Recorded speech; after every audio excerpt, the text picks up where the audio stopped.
In early October, this was a busy site as workers reached the final stage of a construction project near Tel Aviv that included 3 apartment buildings.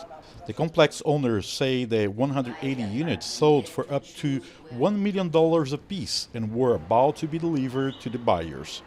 Then Hamas attacked Israel on October 7, sparking the Israel-Hamas war. Suddenly, the workers, mostly Palestinians, were gone.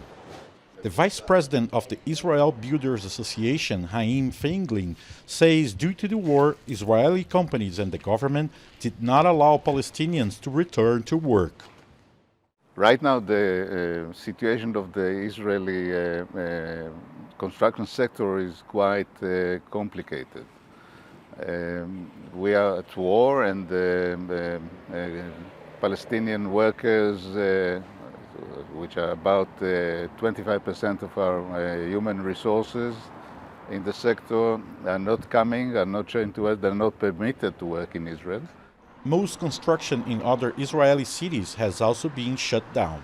Feiglin says local mayors are being pressured to allow the construction to resume when builders hire non-Arab workers. Israeli builders hope to draw from a pool of foreign workers to replace more than 90,000 Palestinians who worked in construction before the war began and have since had their work permits revoked or are not being allowed to return to work. The Israel Builders Association says 10% included Palestinian workers from Gaza and the rest from the West Bank. But now Feiglin says he no longer sees a future for Palestinian workers in Israel. Right now we are negotiating with India. We are waiting for a decision of the Israeli government to approve that. And we hope to engage 50,000 to 100,000 workers from India to be able to run the whole sector and bring it back to normal. About 140,000 Palestinians from the West Bank worked illegally and legally in Israel before the war started, says Samir Huleileh, an economist and former cabinet secretary for the Palestinian Authority. It's devastating, it's disaster.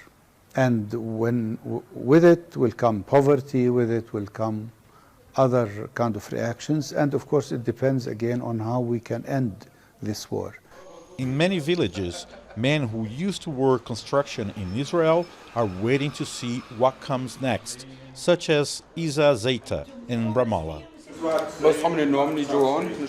I come here to drink coffee in the morning to sit with my friends. I go home to have lunch, and then I come back here to play cards. Zeita says he hasn't worked since the day Hamas attacked Israel, when his employer told him not to return to work.